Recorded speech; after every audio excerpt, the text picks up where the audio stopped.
OTB, who's this? So this is a special edition of Over the Bars. It's not really a planned out podcast, and we're not going live with it either, but I'm going to call Gebken and see how his weekend went at the Lucas Oil Speedway. They had AMA Pro-Am. So we're going to see how he did, how his weekend went, what he thought of the track, and then we're going to check in with Kevin Moranz later. And hopefully we can get a hold of Lance Kobush and see how things went at Swan for the Texas Pro Challenge. And then after that, I'd like to get a hold of Bruce, who runs Bar to Bar MX, and he's the AMA rep for Kansas, and he just went to Bruce just went to the AMA National Congress in Ohio. And I think he's got a pretty good grip of what the next year holds for the future of the AMA.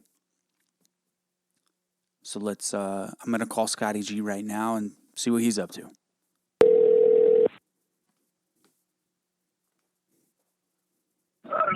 Talk to me. You're live on OTP. Oh, this is dangerous.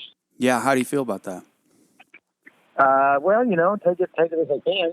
Good. I'm in a vehicle right now, So you're on the way home from... have you made it home yet, or are you on the way home? No, I've been home since, I don't know, 11 o'clock. Well, I mean... I don't know, what was home? Something like that. How it, when you run 80 minutes of motos in 120 minutes, you get done pretty quick. So did you ride? You rode both 250 and 450 class? Mm-hmm. Yep. And then how did they run them? Okay, because you didn't ride practice until what, 1 o'clock? Well, I rode practice Friday, but no, there was only like 4 A riders there for Friday. Right. And I went just because I had no idea how it was going to be functioned. I'm with you. But yeah, one practice was at 1. Okay, well, really, nobody knew what time practice was going to be, or anything else other than that. Nobody knew what the structure of the format was going to be, but practice was at 1 o'clock. Yeah. And then, how long did you have? So then we had 2 hours after that. We had like 1 6-lap practice is all we got, and then fun. yeah, right, yeah, really. It's pretty if good. I wouldn't, really get it dialed in at that point. Well, I mean, and it's a good thing you went on Friday and got to ride. Right. Yeah. I mean, I only did 2 sessions there because it took me 2 hours to get through practice registration. What? 2 hours. Just to register for practice. Just to register for practice. I don't know. What was the hang-up? Everything. I don't know. I'm guessing just Lucas Oil. Those people have never done a motocross race. Well, I was in line at the E-Score transponder line for 45 minutes. So it's kind of like I don't think anybody really had a plan of what was going on. Well, aside from that, so then, I mean, my question is, what time did they start practice sign-up at? Practice sign-up started at, I don't know, 7 in the morning, something like that. And practice started at 9:30, and I think sign-up started around 7:30. I don't remember. I'd have to look it up. But it took me 2 hours waiting in line, and I missed the first practice session, and I only got 2 other practice sessions. Hey, how was the amateur turnout? There was 215 entries. Oh, that's not bad. That's better than the Missouri State races have been. It was a Missouri State race. I mean, that's all it really was. Yeah. Okay, so... You had 12 250 pro riders and 14 450 pro riders. Something like that. How? So just hit me with the track. How was the track? The track was very fast. Layout was pretty neat. Like, okay, so it was everything I expected it would be. Mm-hmm. If you could put, you know what I mean? Okay, so when I think of racing in a trophy truck track, I think of real wide, fast, and very hard dirt. Right. You know what I'm saying? Yep. And so that's exactly what it was. I mean, to be honest, that's exactly what it was. The layout was neat. Tracy and the guys did a really good job with the layout. There's a couple tight spots, but I mean, that's just kind of how you have to make it work. And the layout was really neat. The facility was fantastic.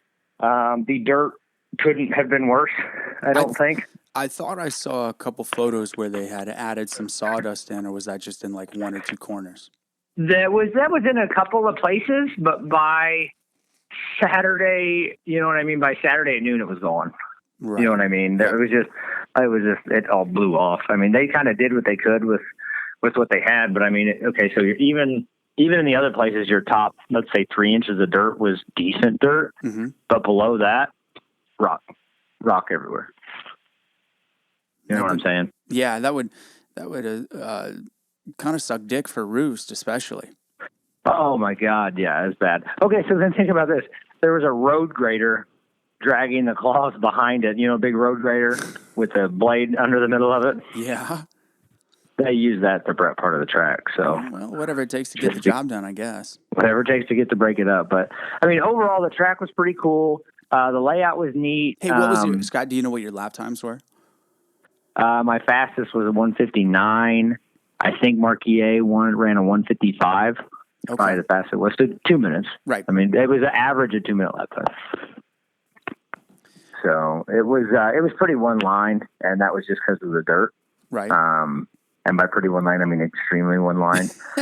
Well, so I just watched the video that you sent me, and it's okay. So you come over the big main tabletop, which is like an uphill and a downhill in one go, and then you come across the start straight. Were you fifth gear right there?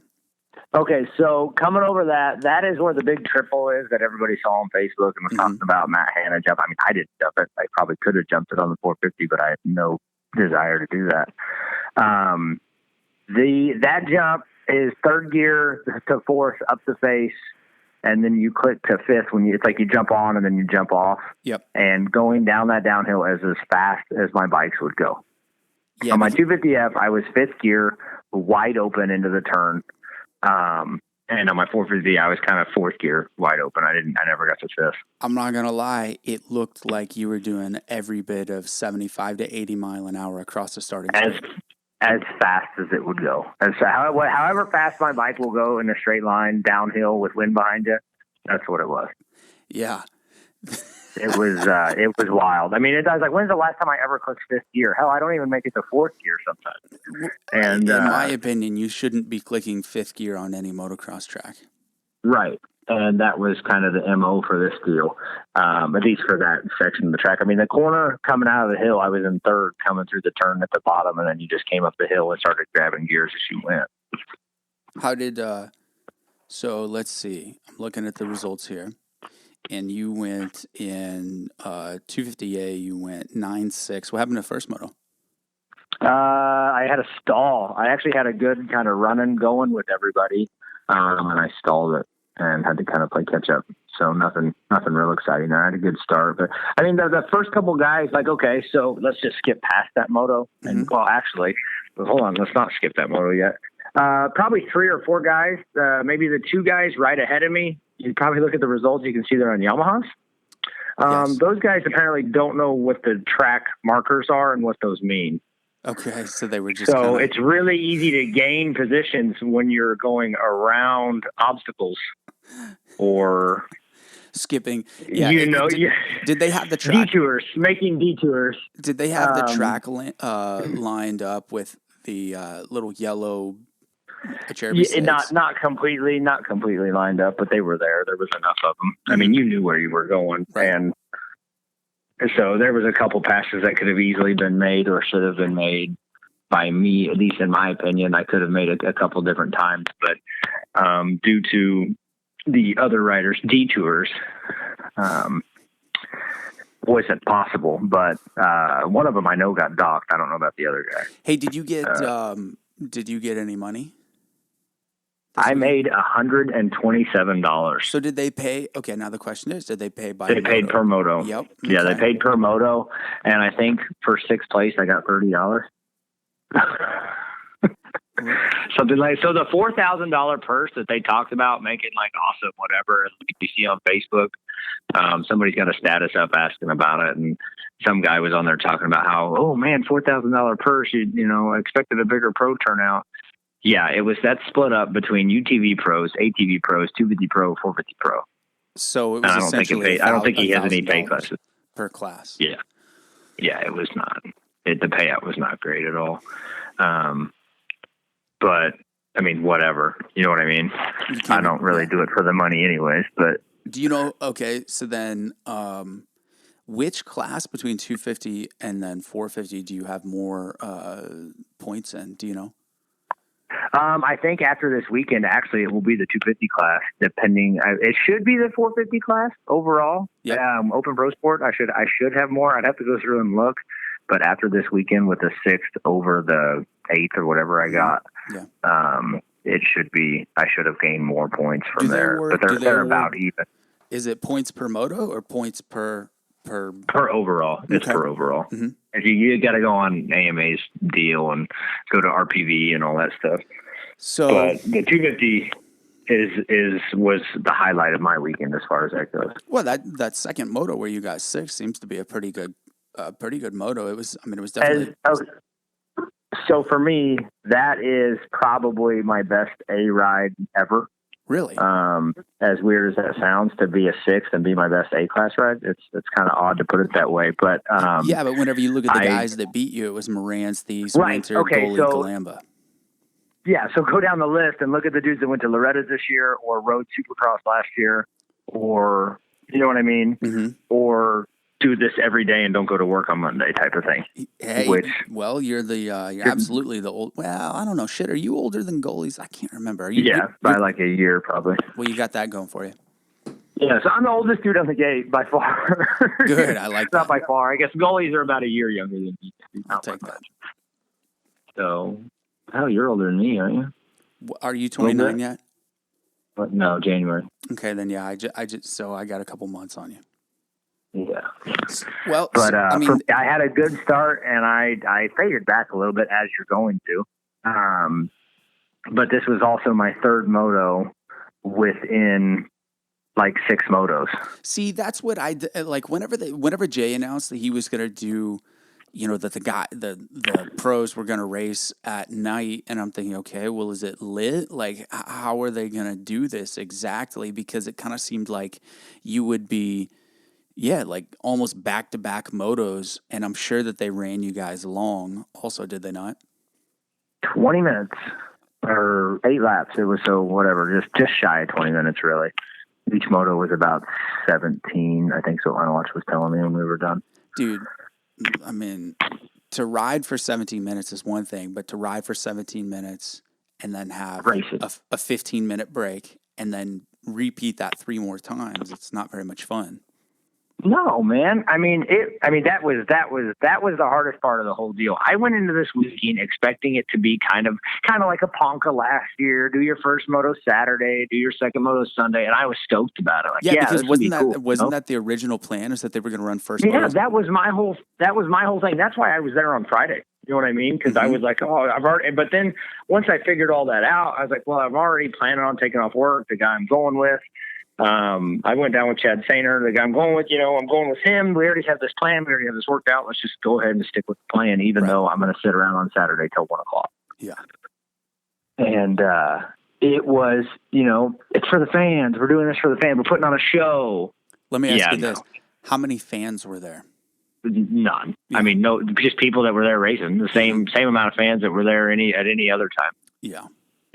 It wasn't, but it was super hard on all of us. I mean, that was the constant discussion. But I mean, at least for me, I mean, I'm not in the greatest shape, obviously.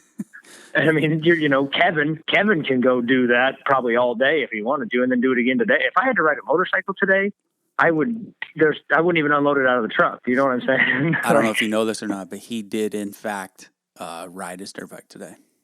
Yeah. Oh yeah, he did a school today, didn't he? Yeah, he did. I remember seeing that on Instagram. Mm-hmm. So, well, I mean, hopefully that they continue doing stuff there and improve on it, because it sounds like the facility is amazing, but I think that the facility was top notch, fantastic. The Lucas Oil people, they have their shit together. The place was great. Clean, professional gravel driveways. You know what I mean? The whole nine. That was awesome. No complaints with anyone on the Lucas Oil side.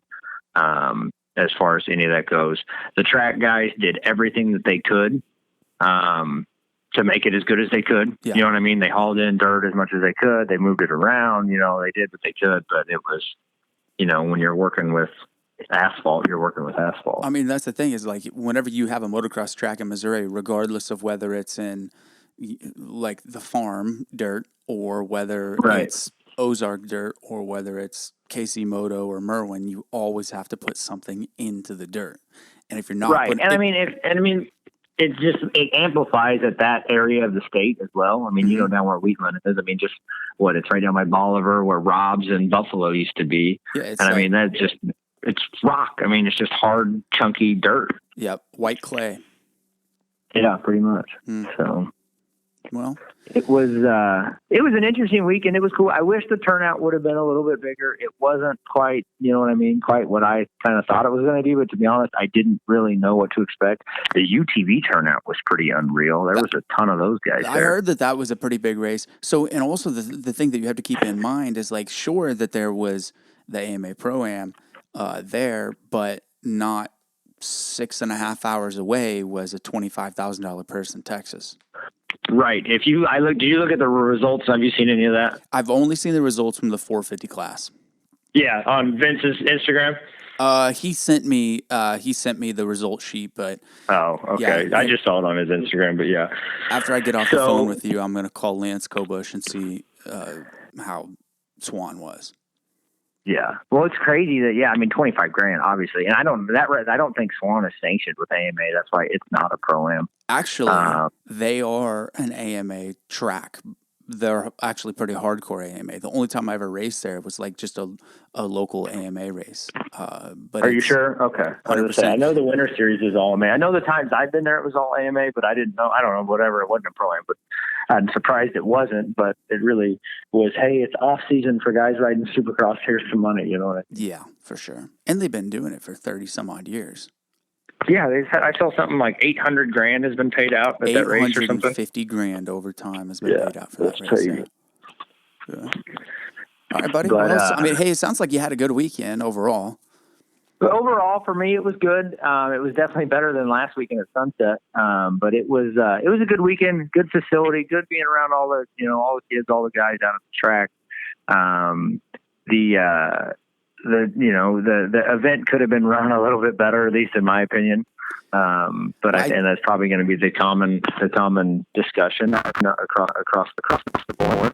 But it's an event, and it is what it is, and that's what you run into. You run into those kind of things, growing pains as you go. So yeah, I think part of the problem is that whenever you have an arena cross promoter try to put on a motocross race, and he's not a motocross racer, then he's going to try to make it, as you said, quote unquote, for the show, and there is no show at a local amateur motocross race.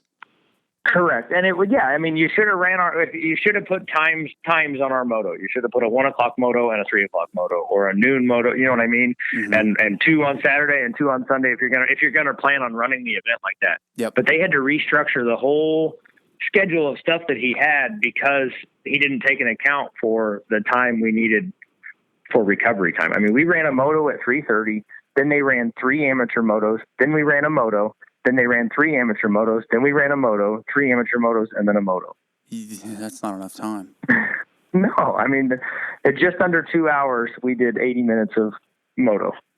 So, that makes me sick to my stomach. I wouldn't have hacked that. But then again, it was tough. I talked to Bruce Saturday night after all, where he's like, "Man, that's impressive. You, the old man, just come making it to the gate after making it to the gate for all 4 motos." I mean, it was whatever. It is what it is. You're gonna show up and race. You're gonna show up and race. So, all right, brother. We'll see what happens. Hopefully the Lucas Oil. I mean, I don't think anybody made any money this weekend as far as Lucas Oil goes. I mean, I think it wasn't a money maker for sure, at least on the motorcycle side, dirt bike side. But I think it was pretty neat. So I hope they do some more stuff down there. But it just kind of depends. I'm sure that they will. I know that was a work in progress and just a beta test on a race in general, but I think it's also cool that, like, for their first race, instead of just like opening the gates and saying, "Hey, we're going to have a motocross race," instead it was, "We're going to have a Pro-Am," and now you've got points in your pocket that you didn't have Friday. Right. Now it's an event. Now it's an event. That's right. Right. So, no, I agree. It is pretty cool. I mean, overall, I was just kind of blown away by the facility. That kind of overshadowed everything else. You know what I'm saying? Mm-hmm. 100%. So. All right, Scotty G. Hey, have yourself a wonderful Sunday evening. You get some rest, all right, old timer?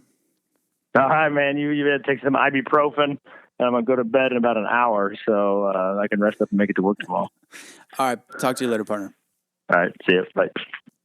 How about Innovative MX's own Scott Gebken, 28 years old, going out and hanging with the boys in the 250 and 450 Pro class at the AMA Pro-Am at Lucas Oil Speedway. So that's about what I expected out of a race report. I did hear rumors of it costing $115 to ride practice on Friday, and then I also heard that they changed the moto order 3 different times on Saturday throughout the program, and they did originally advertise that it was going to be Saturday and Sunday racing, but then they just pumped all the way through. So I think that they need to kind of tighten up their promotion side and their program and get it figured out of how to do a motocross race. And like I said, I mean, whenever you have an arena cross promoter that's used to operating within a couple hours worth of or the time schedule, he's probably not going to do the absolute greatest job with doing a motocross race. So, all right, so now we're going to call the Letko Cycles KTM Plumbing Plus Liat. I don't really know a lot of Kevin's sponsors, but we're going to give him a call. See how his weekend went, because he also went to the Pro-Am at Lucas Oil.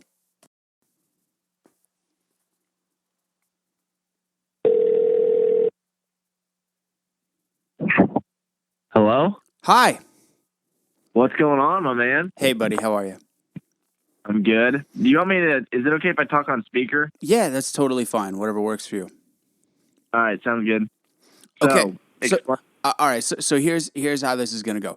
I'm not like interviewing you. You don't have to like name your sponsors. It's not anything fancy. I'm just calling you to bullshit, but it's being recorded. All right, perfect. Yeah. So like, I don't know. Have you listened to any of the OTB episodes? No, that's what I was actually going to ask you. Is this like it's not obviously not on the radio, is it? Or is it like a YouTube channel, or what is it? Okay, no. It's on, okay, so your phone has an app on it called Podcasts, which is, it's part of iTunes. So all you have to do is just go to Podcasts and then type in Over the Bars, and then it will pop up with our logo, which you'll recognize it. But it, no, dude, it's just like it's just dudes talking about motorcycles and shooting the shit. That's all. That's dope.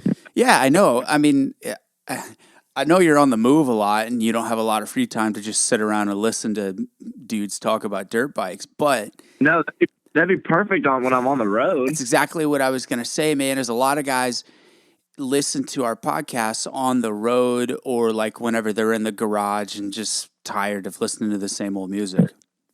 Yeah, for sure. So anyway, yeah, I mean, I'm not like going to ask you, like stupid, dumb questions. I just want to know how your I genuinely want to know how your weekend went. Oh, I got you. Yeah. Are you recording? Yeah, no, I started recording before I called you. Oh, okay. Yeah, but good. it's not like it's not like I'm like going to take what you say and like dice it up and play it. It's not edited, dude. It's just raw. It is what it is. And like if you say something wrong or whatever, don't worry. That's like what we're known for, is it just being a platform where you can just talk shit. Yeah, that's awesome. No, okay. I'm digging. Good. So anyway, you went to the Pro-Am this weekend at Lucas Oil Speedway. Yes. And did you go down on Friday and ride practice, or did you just go down for Saturday only? No, I just went down Saturday only. So you got a whole like 4 laps in of practice? Exactly. Actually 6 to be exact. Who's counting? That's what they told us before we went off. They're like, you get six laps. That's all you get. I was like, I just asked them. I was like, so 256 and then 456 laps, and they're like, nope, 6 period. I was like, all right, we'll do it. Yeah, pro 6 laps. Yeah. But on the other hand, was there even anything on the track that like you couldn't figure out in 6 laps? I figured out everything in 6 laps. The only thing that they had there that some people might have saw on social media was that big triple that was like the on step off. Mm-hmm. They had that you could triple up on. I think I hit that like my 4th lap, but that was the only thing that was at all technical. Was it even faster to jump up and then not be able to downside that gigantic? Okay, so like it was. Yeah, go ahead. So like where I was at a disadvantage is so I was on a 250 in both classes. Right. So the 450s could hit it out of the inside. Well, I had to sweep around the outside and just clicking gears and just hold it wide open all the way up to get over it on a 250. Yeah. So in my book, it was not faster to try to get over the triple. It was faster just to go to the inside and scrub. Right. But that's where I lost a lot of time to the 450s in the 450 class was they were able to go through the inside and triple up over. Yeah, see, Gebken was telling me that he never even jumped it because he didn't tell me who it was, but he jumped like the double right next to somebody that was doing all 3 pieces and said that it was literally no faster. Yeah, I mean, I think it had a little bit of an advantage if you got it clean. Okay. Because then you could head down the backside of the triple. Yep. But if you didn't get it clean, then yeah, there was not really much of a difference besides you coming in with just that much more momentum into the face. Yeah, I'm with you. So in the 450 class, you went 3-2, and then in 250, you went 2-1. So let's talk about 250. Did I heard that Marquier's bike blew up, or what happened? Yeah, actually in the first moto, he won the 250. In the first moto, the 450, I'm not sure where he was position-wise, but yes, his bike did blow up, and he only had that bike. He was on his 250, and like there, so that kind of threw him out of the mix. I'm kind of surprised that he didn't go to Swan. I know. I mean, that's the same thing I was thinking though. Is I wanted to go to Swan as well. Yeah. But the way I looked at it is by no means was I counting myself out of the race, but I was told that there was a lot of word about there being a lot of factory, like legit factory guys there, like Taft and all like the pro outdoor guys were going to go. Right. And the way I looked at it is that all the travel money to get down there and all the expenses I'd have to get down there, I'd be better off to go somewhere a little bit more local and try to clean house there. Did it, did you make any money down there? I heard so they watered down the purse pretty big between the 2 A classes and then like Quad Pro and UTV Pro. Yeah. I made a little bit of money, like a little bit of profit after my expenses. It wasn't too bad. I mean, they paid pretty well. It paid by moto. It dropped off pretty fast from first to 3rd or 4th. Once you get a little bit past that area, you're not really making much. But what did it pay for a moto win? To moto win was $225, and then I think it went $150, then like $105, and then dropped down into like $70, $50. Then went all the way down to like $15 for I think 8th or something. Yeah, Gebken was saying that he did, or that between his 4 moto scores that he ended up, or he, got back $121 or something. And in Texas, that's how have you raced in Texas since you've been riding the A class? I raced the Freestone National, but that was it. Right, and they probably didn't even pay the A class there at that. I don't think they did. I'm not sure. So Texas and a lot of the southern states pay per moto versus paying overall like they do it up north. Yeah, and I honestly kind of like it being by race because that's kind of something I've been known for is my consistency. Right. So that's the way I like it is overall because just like in the a couple races that I have raced before is I would have easily taken the overall, and I did take the overall, but we got paid by moto, so I kind of got screwed out of some money. So it's funny that we talked about Swan. I went there for a like they had a 2-day race there, and I went for Saturday only because I had a week of vacation, so I drove down to Texas and stayed with my buddy. And whenever I showed up to his house on Friday night, we were talking about places to go ride, and we were looking on Facebook, and he's like, "Oh, dude, Swan's racing." I was like, "Okay, well, I've never been there, so let's go." And I ended up so I won the 450 class with a 3-1. And then, or no, I'm sorry, the 450 class, or actually it was like a 4-1. And then the 250 class, I got second with a 3-2. And it was like I made no money. Except for that one moto that I won paid pretty well, but overall, man, it wasn't shit. And I was bummed because I was like, oh, dude, I got first and second, and there was 15 guys, and they were paying 200%. So I was thinking, I'm going to walk out of here rich as fuck. But they ended up diluting it back like you said they did at Wheatland. Yeah, like that's what I'm saying is like, I did pretty good down there. I was pretty happy with how I rode, besides being at a huge disadvantage on such a fast track. Right. On the 250 and the 450 class. But yeah, because I finished in the top 3 every moto I had. So I at least made a little bit of money, but as soon as you get 4th place and back, yeah, it didn't pay worth a damn. What did you think of the track? The track was really sick. Like, I really liked it, and it was fun to ride, but it was a tough track to race on just because it was a little bit one line, and it dried up a little bit towards the end of the day. But I thought it was a fun track overall. Would you compare it to a West Coast track? Honestly, it was like a track I've never rode a track like that before, just because it was so high speed. Like, there was points where you're literally 4th, 5th, wide open on a 250, wanting more. So, Kevin, I don't know if you ever rode it, but the very original Casey Moto layout was like that. There were spots on a 450 where you'd click 4th gear and reach every bit of like 85 mile an hour while going through a sweeper. It was freaking gnarly, dude. I'm pretty sure I did. That's when they still had the quad thing where it's like a double, but you could quad over? Well, okay, I'm talking about before that even, where the vet track in the back was part of the full track. And the first lap time that I ever clocked myself at was it was almost 3 minutes long. Oh, my Lord. Yeah, never mind. I do remember that being there, but I don't think I got to ride when it was like that.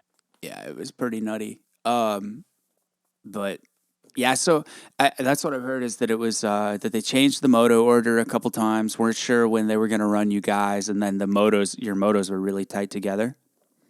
Yeah, I mean, that was super beneficial to me, I felt like. Yeah.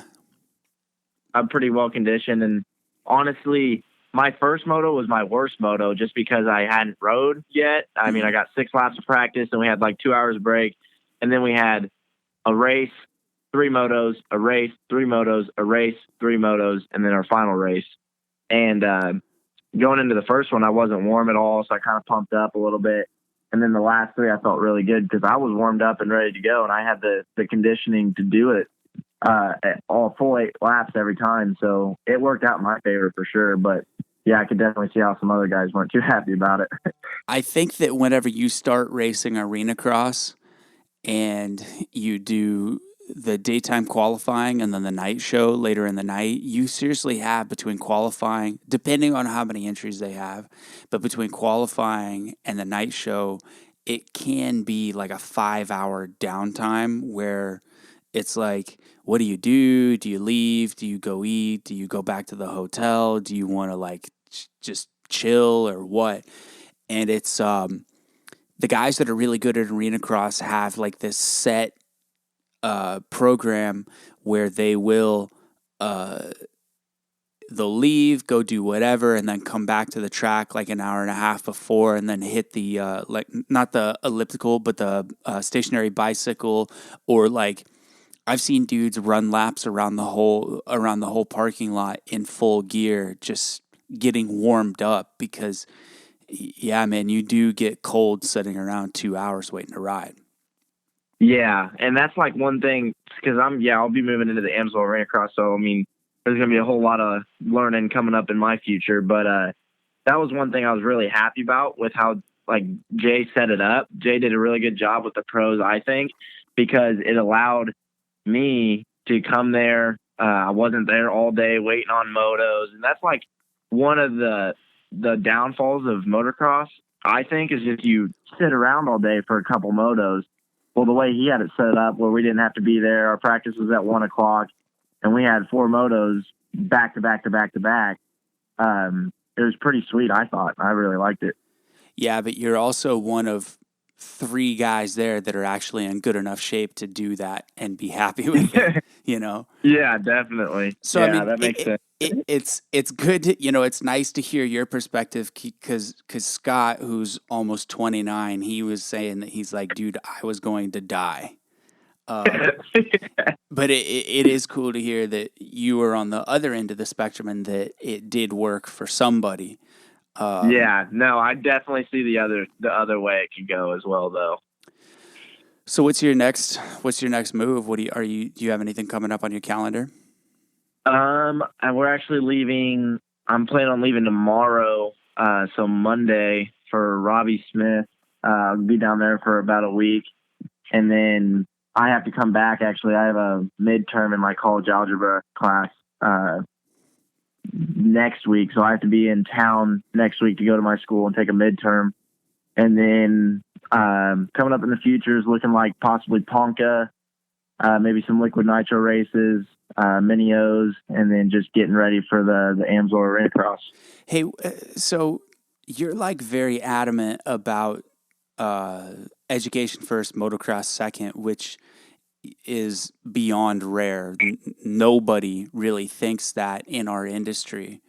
Yeah. So it's very refreshing to hear somebody. Well, I mean, okay, let me ask you this. Is it because it's not a disbelief in yourself, but maybe a disbelief in the chances of making a career out of professional racing? Or what is your take on why you're taking your education more seriously than motocross right now? Well, my education, I believe, so I went through public high school. I didn't have the opportunity to homeschool and train all my life and know nothing else besides motocross. And being able to continue my education isn't anything to do with disbelief in myself or whether I can make it in motocross. But it's more or less just the learning aspect, like just going to school and going through the life experiences that I'm going through now. Me learn so much more about marketing and trying to get myself out there for motocross. Mm-hmm.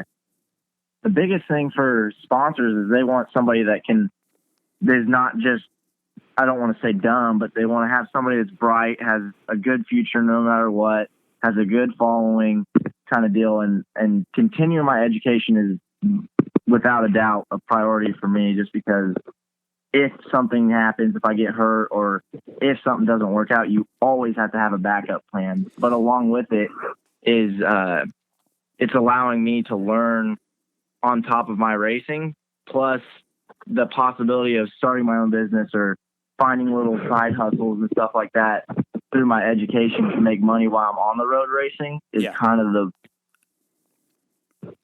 Do you ever catch yourself, like whenever you go to the training facilities and there are kids there that are like 18, 19, 20 years old and they haven't completed high school and they're like so set in their dream of motocross, but you know that it, like you're not going to sit there and tell them, hey dude, it's not going to work out, but like it's easy to identify.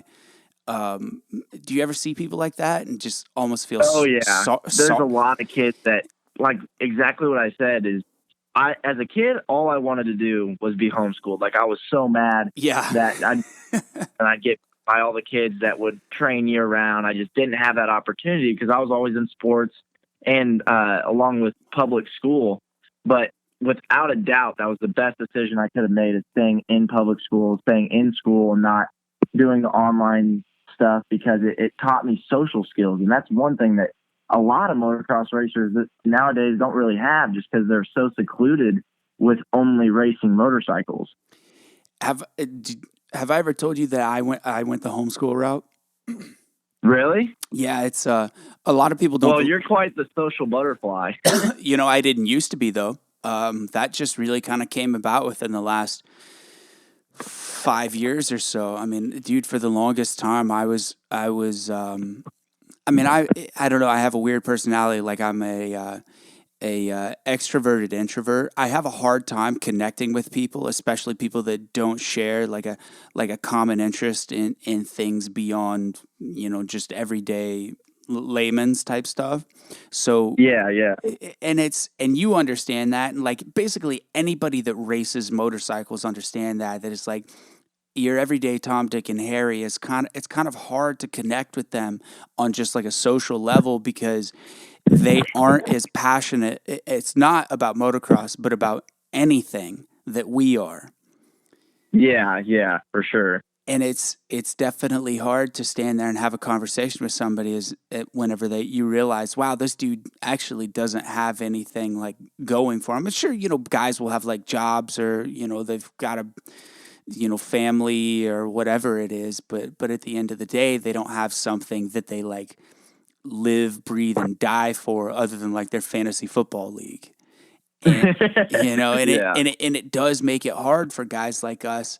And so a lot of kids that are motocross racers will just bail on that social activity entirely and just hang out with other motocrossers, and it ends up kind of actually hurting them in a negative way. And dude, like, I did the homeschool route, but I didn't do the training facility route. I just went riding every day. Now, the thing is I dropped out of 8th grade in when I was 13 in 2002. But lucky for me, at that time I was already riding a 125. I was already riding a 125, and I could hang with the big boys. And so my friends that were like, part-time at high school or had just graduated, I could go ride with them. It seemed like 4 or 5 days a week, even on the weekends. There was always somebody that I could go ride with that was older than me, 16 or up, that had a driver's license. So from like a very young age, I was always around older dudes, which kind of like, I think that shaped my, the way that I am and my personality in a way that would have been better than if I would have went to high school or if I would have went to a training facility. So, I mean, I'm happy. And Kevin, it's one of those things where like, whenever I was growing up, same thing. I was like, all I want to do is be a pro motocross racer.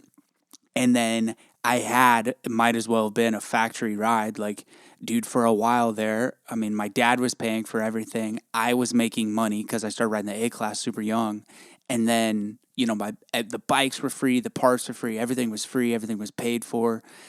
But it's one of those things where like whenever you're in the moment, it feels like you're like, oh, I wish I had this, or I wish I could be at that training facility, or I want to do this. But then in hindsight, you realize, oh, wow, like A, I had it really good, and B, I'm glad that I didn't do that. And I think that you'll see like way further down the road, even if things don't work out for you in motocross, there are kids that you are racing like every weekend. And I'm not talking about anybody in specific, but the guys in your age range that they'll fall behind you. I mean, sure, at some point in time, they might be able to kick your ass on the motocross track, but at the end of the day, that doesn't pay the bills unless you're signed to a team. Yeah. But that's, I don't know. I have a different take on it than the average person, but I'm glad. No, I completely agree. Go ahead. The biggest thing for me is, so like what you said, is it might as well have been a factory ride, is a lot of kids don't realize how good they have it. So my mom and dad, we were kind of the weekend warriors before we got into the national level, and finally started going into the national level, and everything got really expensive. The parents were always fighting, and it was really hard on me and my brother Colton because we were racing, and we knew we were the problem. Like, we knew that we were causing our parents to fight over money. And so coming into this last year, actually, the first year I went pro, my parents pretty much told me like we can't do it anymore. Like, it's literally you have to take it all on your shoulders or you're going to have to stop racing. So that's when I took it upon myself to go out and look for sponsors. Like, I literally had my resume in hand, my plans for the next season, and went door to door, the business to business in Topeka, where I live, and just trying to get support to help me pay for things. And then after I finally got in the rhythm of going to places, and I got turned down at least 90% of the time, but it taught me a lot because I now know how to sell myself, right? To sponsor, like, promote myself so much better just from going through that experience. And it's, and what you're doing there is beyond just furthering your ability to race, but like you said, you're actually learning life skills of figuring out how to give people what they want and get what you want at the same time. Exactly. And so ever since like I took over all the expenses this year, it's like I have so much respect for my parents. Like, the expenses add up so fast in motocross, it's unreal. Dude, when I was 16, so whenever I was 14, I started riding the A class and started making money. And after a couple months of that, there was a day where I asked my dad, I was like, hey, let's go get something to eat. And he's like, I don't really have any money for that. And I was like, well, I do. And he said, how much? I was like, well, in my pocket or upstairs? And he's like, how much do you have all together? I was like, well, I got about what did I have? I had like $2,200 in cash in my bedroom at 15 years old. And he's like, okay, we're going to renegotiate this because that ain't right. So after that, pretty much the day that I turned 16, my dad totally gave me the reins and said, if you want to race motorcycles, it's up to you. And so, yeah, it was a hard learning curve, and it was a quick one too, because it was the same thing where I was motivated, but they had given me the keys like your parents had to just be successful, but it's also on your plate. Isn't it interesting how much of a difference going to the races is whenever you have to pay for everything? Yeah, it's completely different, because then when you're going into a race and say they charge $10 at one race, and you go to the next race and they charge $20 per person to get in, you're like, as a kid, you don't care. You're just like, oh, we're going to the races. Well, when you're paying for it, you're like, God dang, dude, that's just taken away from the profits I'm going to have this week. Yeah, and if I can give you any advice, as long as you're breaking even and having fun with it, keep doing it, because whenever the day comes that you start really counting your return of investment and saying, oh, well, I spend this much to make this much, then you realize, well, this isn't very much fun anymore. And that's and that's where I got, dude, it was the same exact thing, as I was like, well, I mean, okay, so Suzuki signed Dungey and I lost my ride. That was part of the deal. Their entire amateur support program that I was a part of was liquidated into the Dungey fund. Well, yeah. So there went my bikes. So then I had to start paying for bikes. And at that point, whenever I had to walk into the dealership and give them, $2,000 cash per bike, I was like, man, this is not that fun anymore, because then you factor in, oh, well, I've got to make this much per race. And, then, yeah, you essentially own your own business right now, and you're a one-man team of marketing, financing, operations, and management all wrapped together. Yeah. And it's definitely, like you said, it's a quick learning curve. Like, you got to get on it fast, or else you're just going to go negative real quick. It can, yeah, for sure. But as long as you remember that you're doing it to have fun, then, that's the number one thing. Oh, 100%. Are you are you going to do, so you said you're thinking about going to Ponca? Yeah. I hear that it's a really good event now.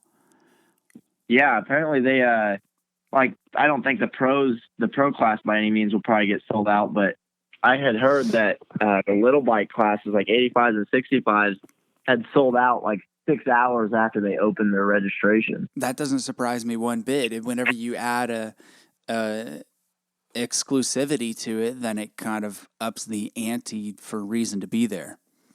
Yeah. Yeah. So that's cool, man. I've got I don't know what did you see the Bar to Bars having a pro-am in November? Yeah, it's actually the exact same weekend as Mini O's. Oh, okay. So you'll be in Florida. Yeah, possibly. I'm not 100% sure that I'm going to hit Mini O's. I'd like to. But actually, that event that you're talking about at Bar to Bar would be the 1 year anniversary of me being a pro. Yeah, because you moved up last year for the Kansas State Championship title, didn't you? Yeah, exactly. Because we're going there, and it was brought to our attention that it had like an $8,000 purse, and I was like, you know what? Like, that's a lot of money. So then I started thinking about it, and I saw the payout breakdown of what they, and like for first place, I don't think the purse is quite as high this year, but for last year, it was during some big event, so there wasn't a whole lot of super fast A riders there, and they were having like 5-minute motos or something crazy like that.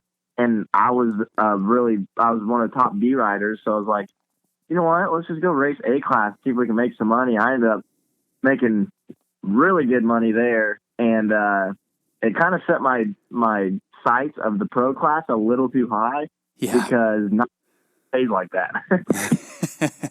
Yeah, not too many races are you going to go to a $8,000 pro purse and just clean house. Yeah. Well, that kind of, I mean, I'm not going to lie, it makes me a little bit happier because I hope that, hey, if you need a ride to Florida, I know that Gebken's going, maybe you two can team up and I'll go down to Bar to Bar. Hey, I'll definitely look into that. And then the weekend of Ponca, I don't know if it's the same weekend, but I'm not going to go to Ponca. I'm going to go to the Evergood Open in Iowa. What is that? Is that just like a pro-am or something? Well, do you remember last year they had the Verb Classic there? Oh yeah. So I went to that race last year, and I had been there once before on the the second weekend that track was open, and I thought it was super sick, but I wanted to go back because they were having a 125 free mix class. So I went up with my 125 two-stroke last year and rode. But I thought it was such a cool race. I was like, well, I'll go back, and then Verb has since disbanded and turned into, or some of its creators or staff members have turned a new company called Evergood. So they're doing essentially the same race with the same format, same weekend-ish, and I'm going to go up there and do that. Yeah, that'd be sweet. And I hope Does that have a... I don't know. Honestly, I don't know what the pro purse is. I see last year, I think that they just paid 200%, but there were still like 22 guys in each class. Bad. Yeah, it was hard riding a 125 two-stroke against that many 250Fs. There were fast guys. Yeah, dude, it sucks being at a disadvantage of power. Like some tracks, it doesn't really matter, but this past weekend, it was like a real bummer. Like it sucked being on a 250. And there was nobody riding a 252 stroke in the 250 class, was there? 252 stroke? Yeah. I do not believe so. Yeah. I would have went, but I screwed up. My back was still messed up after I left your house. Oh my God. You didn't go down, did you? No, I just OJ'd that triple in the front, like that first session that I went out whenever it was muddy. Oh yeah. Yeah, and it just what? Actually, so I had a school today. I had a little class come out and did some out here today, and one little kid on an 85 tried to double it and overshot it and just completely framed the triple so bad. He went down. He walked away from it. He was good, thank God, but it was not good. Yeah. Yeah. So you've been doing a couple classes here and there. Yeah, it's a pretty good little side gig. It's good to give back to the kids that are kind of local and whoever can make it out. And it helps me get from race to race, gives me a little gas money. So it's not too bad. It's kind of a work in progress right now. I actually just did a little bit of track preparation tonight. I changed a couple of the sections to make it a little bit more friendly for all riding levels instead of just a higher riding level like it is kind of, or it was before I changed it. Mm-hmm. How many guys did you have? I think I had about 7 or 8 come out tonight. Today, actually. Hey, that's a nice little day of work for you, though. Absolutely, and it's fun too. I mean, I enjoy the hell out of it. That'll pay for your bacon cheeseburgers next week. That's what I'm talking about. Yeah, buddy, I know how you are. All right, partner. Well, hey, I'm glad that I could get a hold of you. I was curious to see how the race in Wheatland went and what you got up your sleeve next. Yeah, absolutely. Well, it was good talking to you. Hey, tell all your friends about the OTB podcast, would you? For sure. And you have to start listening that's part of the deal. Yeah, no joke. Yeah, I'll definitely have to look it up. I'm actually making a trip out to Robbie Smith tomorrow, so get about a 4 or 5 hour drive that I will definitely be listening to what you have done in the past. All right, brother. Have a good night and be safe this week at Rayners or at Robbie's. All righty. Thank you, man. Yep. Talk to you later. Bye-bye. Bye. How about that? I really like Kevin. He's a different kid. He's smarter than the average bird or smarter than the average bear, smarter than me.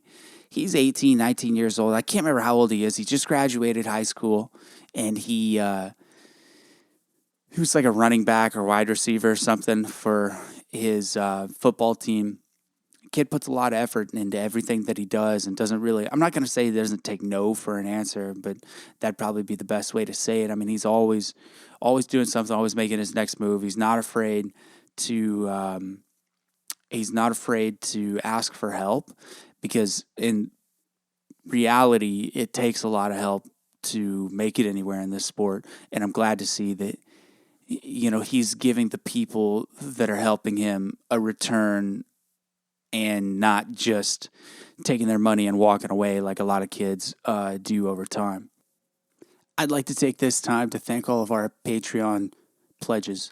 If you're interested in becoming a patron to the Over the Bars show, go to Patreon, patreon.com/overthebars, and check out our different levels of, you know what, I'm going to start calling it sponsorship. I feel like that would be a better word than pledges. If you'd like to become a sponsor of the Over the Bars show, go to patreon.com/overthebars. So we're going to call Bruce Richardson, who owns Bar to Bar MX in Wichita, Kansas, and talk about his Pro-Am that he's got coming up. The first ever in AMA Pro-Am history in the state of Kansas. But before I do, naturally, the ceremonial cracking of the La Croix. Okay, now I'm ready.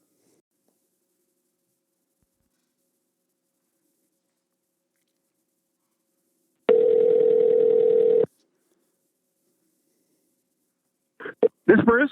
Hi, Bruce. It's Crutcher. What's up, buddy? You're on OTB. You're being recorded. Oh, very nice. Very nice. How you doing? Very well. So you texted me a little bit ago and said that you've done a full binge of OTB shows. Yeah, I tell you what, it's kind of like, an illegal substance. Once you get into it, you're like, this shit can't load fast enough. You're like, you're out in the middle of nowhere. Our cell coverage isn't that great. And I'm like, come on, let's go. Episode 15, please. No, it's all good. It's fun. Yeah. Good, man. I was just listening to the Scott Gebken episode is what I was actually listening to when you called. That's funny. So what are you doing? Like, what do you do during the week whenever you're not on the bulldozer? Yeah. So I actually work for Caterpillar. Okay. Here in Kansas and on the rental side. So we have 19 locations all over the state. And so we just make sure customers are taken care of. And that's what I do all day is drive around and make sure customers are taken care of and have the equipment needs that they need to complete their jobs. And I love it.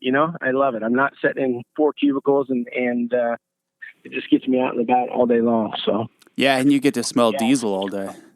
Right. Which is, I get to play on all the new stuff. Yeah, it's fun. Hey, so you've got the first ever Pro-Am in the state of Kansas coming up November 17th, 18th, 19th. I'm sorry. You know what? Yeah, November. Yeah, go ahead. Yeah, you're right. You're right. I hesitated even saying or even starting that first ever, right? And I talked to some guys and did some research, and I can't personally find any record that it's ever happened in the state of Kansas prior. So I just went with it. It may be a complete lie, but it's been so long ago. Most of those people are going to be so old they can't remember anyway. So I just went with it, and we're excited. We're excited to be able to give those A riders an opportunity to come in here in the Midwest and get some points towards their pro card. Yeah, we what did we say that the two nearest ones before and after your race are what, in Ohio and West Virginia? Exactly. And our good friends down in Texas are having one, I think, this weekend.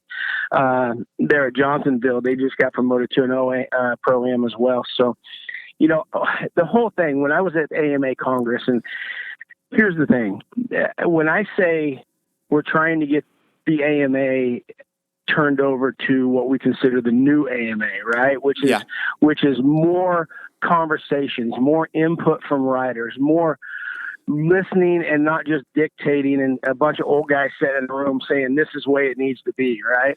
Right. And what we've heard over the last couple of years is just that. These kids, and I say kids because they're much younger than me, have to spend so much damn money traveling around to go get their 60 points or whatever it is, right? Yeah. Mm-hmm. And sometimes it's just not feasible financially for them to even do that. Well, if we can bring these quality events closer, I think it's going to be better for everybody in the long run. A perfect example of that is you're talking about Scott Gebken. He's been trying to get his pro license for like 3 or 4 years, and no discredit to Scott's ability. It's just the fact that, brass tacks is Scott's not going to go and win every single Pro-Am that he goes to. So it's going to take more than 2 or 3 races. And that's not to say that he doesn't deserve his pro card. He's a pro-level skill rider. So to force guys like him, which really are the filler of the entries to make full classes at the Nationals, you're like 40 through 80th guys. They have to be at the races. You've got to have them to fill part of the show. And if they're not there, then it kind of it makes the sport look a little less professional, in my personal opinion. And plus, you got to give these guys shots. And if they can't even afford to go get their pro license because they want to make it more of like, an elite sport of like true professional athletes, of first class quality. Well, right. I like the idea, but the reality is that motocross just happens to be the biggest little sport. And no, couldn't agree more. And I had the pleasure of spending some time with Scott this past weekend down at Lucas Oil Stadium, right, our Speedway. Yeah. And we had that same exact conversation, for guys like him and a lot of us and a lot of those riders that have jobs, right? Yeah. One, taking off work for 2 days prior, yep, travel, not to mention the expense.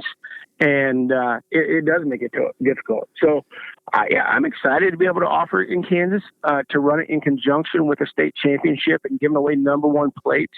I think it's just going to be a sick environment, and it's just going to be a good thing for the Midwest here moving forward. What was the general consensus about the state of racing at the AMA Congress?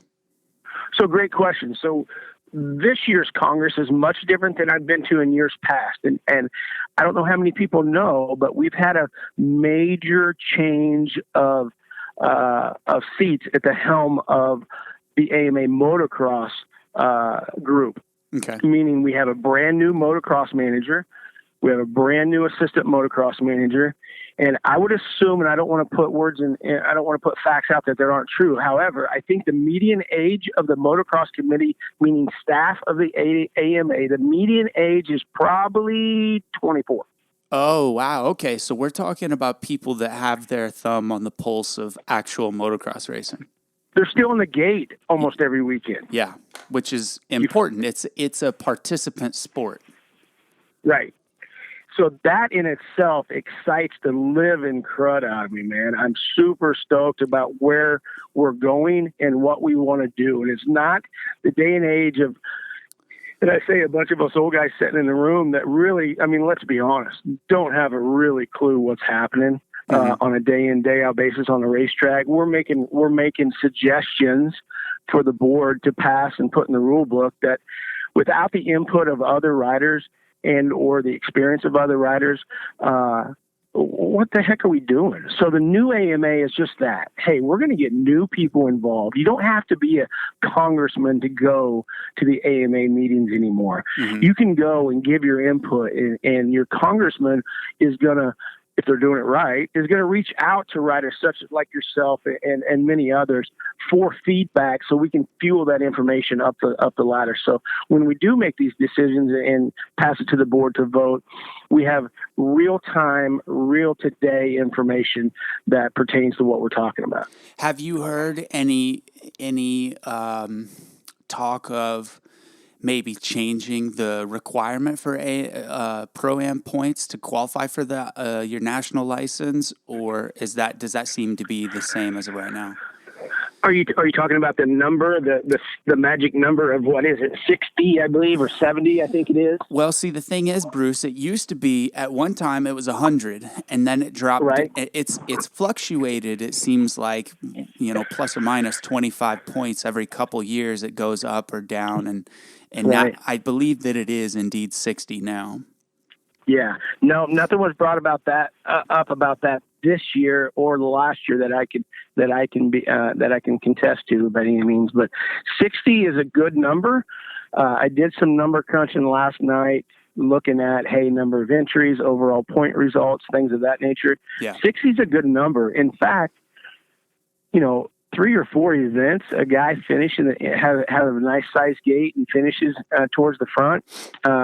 It shouldn't take any more than 3 or 4 events. And that's where I think it needs to be. Are the points, I think you might be able to answer this because I don't know off the top of my head. Do they fluctuate from weekend to weekend based on the number of entries at the race? That's exactly right. So hypothetically, I don't have the scale in front of me, but let's say we had 35 riders on the gate and you took first. In that example, you would be awarded 35 points overall if that was the overall final outcome. Now, however, and this is where it gets a little dicey, if there's 25 riders and you were to finish first, I think you get 21 or 22 points. It's a sliding scale based on the number of entries in your finish position. Okay, that makes sense. I just tried looking it up on the AMA website, and it's kind of hard to find just right off the bat. Yeah, if I had my stuff, I could turn right to it and share it with you. But definitely a sliding scale based on the number of entries, assuming the accumulation of points to your finish. Yeah, and then to those listening, there's a specific thing called an RPV, which is rider performance value, and it does change weekend to weekend based on the number of entries at the track. Yes, correct. Yeah, I'm one interesting. While we're on that same note, Jeff, something you might find some light on. So we voted this year. It came to proposal. We actually voted this year you remember how it used to be 250A, 450A Open Pro Sport, right? Yes. And we actually done away with the 450A class because that is the pro sport class. It was extremely confusing, right, to a lot of people, like, oh, wow, what's that class, right? So we're going back down to 2 classes, and okay. I think it'll be much cleaner for everybody moving forward. Now, keep in mind, I'm talking about 2018 rule book. Well, not that many years ago, it was 250A Pro Open Pro Sport, and then 450A and 450A Pro Open Pro Sport. So it was. Oh, no kidding. Yeah, and that was not that long ago where there were 4 A classes. And it was cool because they would run the A classes on Saturday and then the Pro Sport classes on Sunday. And then I went to a Loretta qualifier this year at Riverside Raceway in Winterset, Iowa, and I went for one day only, and I rode I only went on Sunday because I actually didn't know that they had updated the classes. So I was thinking, oh, well, I'll ride 250 Pro Sport and plus 25. And I ended up riding 450 Pro Sport and plus 25. I got you. And I got you. Sure. I got ate alive by dudes on 450s. That track's got some gnarly roofs. Yeah. On your 252 stroke, right? Yeah. Uh-huh. Yeah.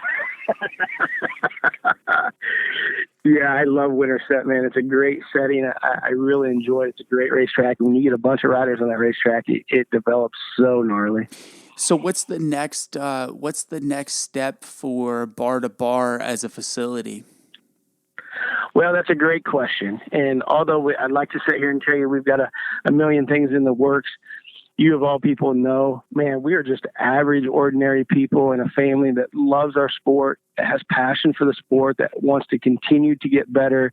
When I say get better, I'm talking about the overall weekend experience.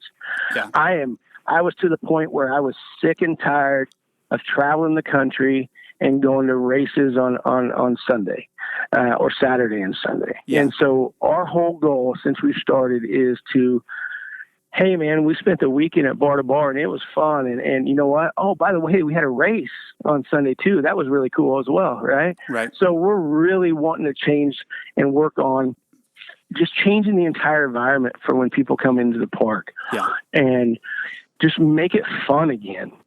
And, yeah, oh, by the way, we're still going to have a race, right? Yeah, but we're still going to give some killer trophies and some nice cash away. But, dude, it was just a fun weekend, you know? Mm-hmm. And I think we got to get and I idolize Harold because he's the king of that, right? And at Moto Playground, and he's done such a great job. And I've done nothing. I just stole a crap load of ideas from some pretty cool people, you know? Well, I mean, that's a great way to success is copy what other people are doing that are successful. Right? For sure. Well, I hope that. But we've got some good stuff. We got some good stuff coming up. You know, like this in a couple weeks, November 4th and 5th, we got the second round in the Kansas-Oklahoma border battle, and I'm telling you that event has exploded over the last 5 or 6 years. I think we had the first round down in Oklahoma. I think we had 370. I think. Oh hell Don't yeah! quote me. 380 maybe. That's a strong turnout. And so we're running it in conjunction with our state race on the 4th and 5th. So a 2-punch event there. So that ought to be a fantastic racetrack with that many riders on it. And then we're gearing up. We're doing some secret stuff on the racetrack for the Pro-Am stuff. There's some guys bringing some heavy iron in and going to do a couple things. And it should make for a great race weekend. It really should. Now, having said that, been on the phone with I was on the phone with Cody Williams last night, right? Mm-hmm. And we're talking about these pro classes. Are you talking, Bruce, are you saying Cody Williams, Best of the Midwest Series, or Cody Williams from Wisconsin? Cody Williams, Best of Midwest. Okay, go ahead. Yeah. And so we're talking about these pro classes and how to run them. And you know, I believe you guys deserve some structure in when your activities are going to take place, right? I think you guys deserve that. Hey, my practice is at this time, and my first moto is going to be at this time, and my second moto is going to be at this time. So we're drilling down through that. I think the more structure we can have for those two classes, the better off we're going to be, and it's going to put everybody's mind at ease when they, you know. So you don't have to be there at 7:00, right, in the morning on Saturday if your practice isn't going to be till 11, right. So we're trying to do a little bit of that and trying to be smart about it to maximize your guys' time, but yet get you in a good show set for the crowd as well. There are a lot of people that the opinion is, well, you know, the pro riders are, I mean, they're at a local race, they're at an amateur race, they're no more important than the next guy. And it's not and I agree with that. I don't have any, you know, more rights or advantages just because I signed up for the fastest class of the day, and it should be the other guys racing in that class. I feel like they all feel the same way. Sure. But typically, the guys in the A class are the ones that have been going to the races for the very longest. And I mean, if you just cut the fat away from the meat, it's the most fun race to watch of the day for everybody else. Hey, as a track owner, as a promoter, I'm the first one up against the fence. I still love it, right? And so it works for everybody. And it's obvious that it works because, like at Loretta's, for example, they have, they say the A class, okay, so like 250A will be at 12 o'clock sharp. Now, part of that is because they do their live webcast on Racer TV, but the classes before and after that understand, well, hey, we're going to have to kind of shape around this to, for them to do their thing. But it gives everybody a little bit of an opportunity to say, okay, well, I know that I'm moto number 9 and I might fall after the 250A class. And number one, the track's going to be badass because we'll go out and create some good lines. And B, then they get to set, on the gate and relax and watch that, or they may be the moto before it. But it makes the schedule go a little bit easier. And if you want A riders to continue showing up to your track, and you've got the good soil, you've got the good track, you've got the great facility. If you continue to cater to the A, not necessarily cater, but give that incentive, they're going to keep coming. And then also, whenever you incentivize, hey, the A class is the feature class, you might get some more local guys that are faster B riders that, at the end of the day, they're not going to be the type that are going to go qualify for Loretta's and start getting, free stuff from, Maximum Oil or whatever. So if those guys see, hey, if I race the A class, then I know that I'm going to race at 10, 11:30, 1, and, 2:30.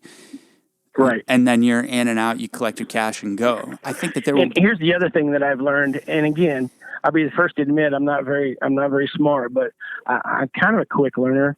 I've never, ever in my entire track ownership promoting career have ever seen an A rider pull in by himself. Yeah. That's true. You follow what I'm saying? Yeah. They've always got their buddy that's not an A rider that's riding other classes. They're always bringing somebody with them, right? So when I say cater to them, I'm not catering to them. I'm just giving them, hey, here's your schedule. Man, oh man, I just want you to be able to have the flexibility. And everybody else that's just as important knows when's the time that my ass needs to be at the fence to watch this, right? Yep.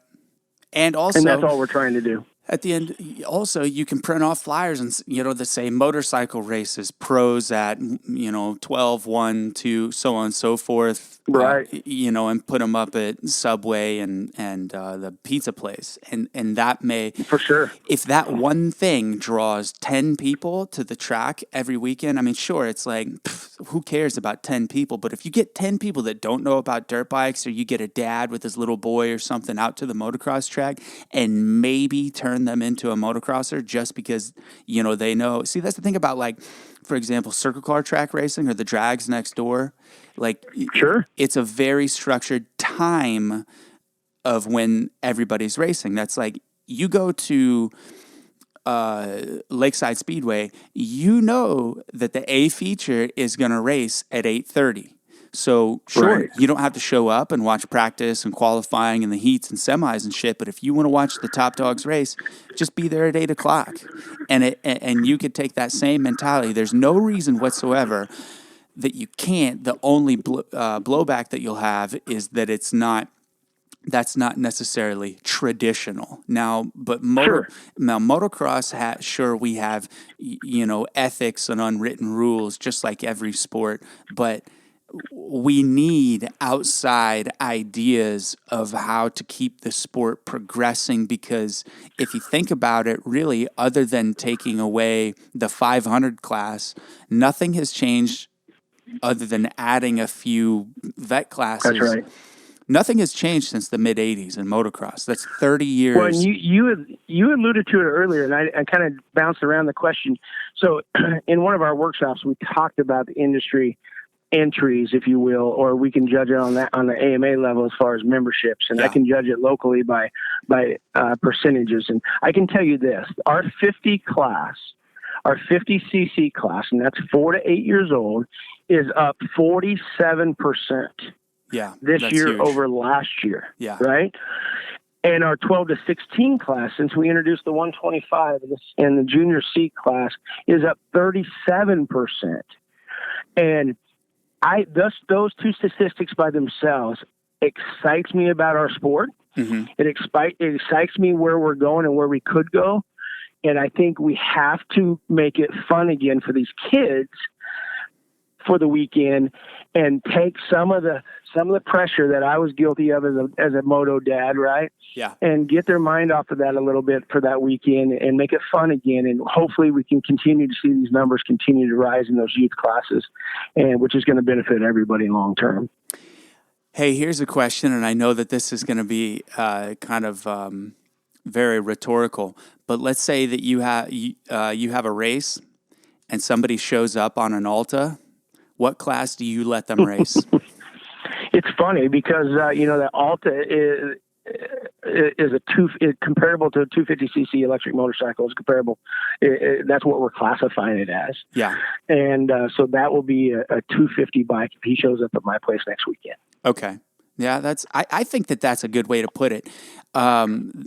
It seems like it's definitely more comparable to the 250s, but man, the not having to shift and no clutch and just twisting the throttle going down the straightaway will definitely be a major advantage. But I think at the end of the day, whether there's nobody faster than you on the straightaways, remember? That's right. You're the fastest straightaway racer there is. That's right, Bruce. While everybody else is blowing out the corners, I'm on the straightaways in top gear, max power. Now, Mike would love to go to a race with all Altas on it, right? I mean, he would feel like really at home. He would. I would love to go to an all Alta race. Wouldn't that be cool? I've said it publicly, and I'll say it again right now. My next dirt bike is going to be an electric dirt bike. Now, I hope that KTM can, swing the bat and knock it out of the park and have a motocross race-ready electric bike within the next 2 years. Now, will that happen? I don't know. But if they don't, I know that the Alta's here and that the price will go down significantly in the next 2 years. You and I are on the same page. In fact, I made a statement publicly not 2 weeks ago that I will own that motorcycle by this time next year. Good. And I think sure, there's a lot of things to talk about, right? But I think it's a cool concept. We're talking about it in the rules meetings. We're talking about it. So something's going on. They were at Congress 2 years ago, and we demoed that bike. Yeah, and it's coming. And to your point, I hope some other players jump in too to help drive that cost down to where it makes it affordable for more people. Yeah. Hey, I've got one last question for you, and it's a quick one. Sure. So you are the only are you the only AMA track in Kansas operating right now? Yeah, 5 years ago when I saw this as a direction that I personally wanted to take Bar to Bar MX Park, I got involved and I was able to get things in place that allowed us to charter our race facility. Mm-hmm. And to that point and up to this point, we are the only sanctioned AMA racetrack in Kansas. Okay, so with that being said, if a track is sanctioned, is it not under the jurisdiction of an AMA district? Yeah, great question. So in Kansas and Oklahoma, those two states are considered District 21. Okay. District 21 is the district that we belong to, and I am the congressman for AMA for District 21. Who operates AMA races in Oklahoma? So obviously we got Robbie's Place, right, at Rainier Raceway. Yep. AMA sanctioned facility or chartered facility. Rodney Berryhill, OMC, Oklahoma Motorsports Complex, mm-hmm. is definitely a chartered member. Now, what you have to understand is the Oklahoma State Series itself is an AMA affiliate program. Okay. So all those tracks are operating under that OSCS, I believe is an acronym for that event. And the reason they've done that is just because it's a defined set of rules that everybody has access to, and it just gives everybody a similar guideline to follow. That was the main reason. But as far as hosting AMA events, sanctioning AMA events, Ponca, obviously Harold is a charter promoter for the AMA, and his Ponca race in October is an AMA sanctioned event as well. So whenever you go to Ponca, are you the official AMA representative? Great question. So no, every AMA sanctioned event, motocross event, must have a AMA risk manager and an AMA referee. Mm-hmm. And I'm just the congressman. I can go to that event and hang out, answer questions. I can be the referee like I was at Lucas Oil Speedway last weekend. They asked me to referee that event. Yep. And there's not that many AMA referees in our area. And that's another passionate direction I'm working towards, to become a master referee and go help Mike Pelletier at the Supercross and outdoor motocross scene. So whenever I raced at Riverside in Iowa, there was an AMA guy that came up from St. Louis. I can't remember his name, but he told me that... Yeah, Ted. Okay, Ted, yeah. Ted. So Ted told me that it was either St. Louis or Minneapolis was where somebody would have to drive from to referee a race in Iowa. And I tell you what, Ted is probably one of the most knowledgeable persons I've ever met with the rule book. I had many, many conversations with him a couple of weeks ago while we were in at headquarters. Richard White down in Texas. We all know Richard, Big Richard. Another extremely knowledgeable AMA referee. And outside of those two, I'm like third down on the rung. You know what I mean? Yep. And but he's right. And I think it's an area that has potential for major growth and need, and there's some great opportunity for guys that are passionate about that part of it. Right on. Bruce Richardson of Bar to Bar MX and AMA. Appreciate you, Jeff. Thanks for everything. Yep, buddy. We'll talk to you soon. Take care. Bye-bye. Bye. Hey, that's it for OTB this week. First week of October. Glad to be able to bring something a little bit different to the table. If you are into the Over the Bars show, tell somebody about it. If you follow our Instagram or our Facebook, share it, like it, tag it, whatever it is that you're doing, tag OTB in it one way or another. Let people know about the show. It's we're slowly getting a little bit more viral, and things are going up for sure. Let me tell you some of the numbers that we're getting for our international listeners. So Canada obviously is the closest to America. We've got 157 downloads, and then also we've got a couple in Norway, Sweden with 54 downloads of OTB. We thank our Swedish listeners. Finland 18. We've got 31 in the UK, which is awesome. And then we're talking Spain, France, Italy, Poland, Ukraine, and then we go further east into Malaysia, 10 downloads in Japan. Australia's coming through with a solid 28 downloads, and then OTB has even been listened to in the continent of Africa, in Namibia, which is pretty cool to know that people in Namibia have heard my voice, and Mike's as well. It doesn't tell me which episodes they've listened to, and then we're even into Chile. So actually, North America, South America, Africa, Europe, Asia with Japan, and Australia, New Zealand, 5 downloads. So we're covering all continents except for Antarctica. So if we get some Antarctic listeners, that'd be great. All right, guys, thanks a bunch. We'll hear from you next week. Sorry we couldn't get a hold of Lance Kobush, but we're gonna get him on the show soon. Also gonna check in with Benny Bloss soon, also, and we're gonna try to schedule Bart Shiflett in for another banger episode. So thanks for listening to OTB. Thanks for hanging out with me. I'm glad you could listen to our conversation with Bruce from Bar to Bar, with Gebken of Innovator MX, and Kevin Moranz, the Letko KTM amateur all-star guy. That's it for OTB this week. Bye-bye.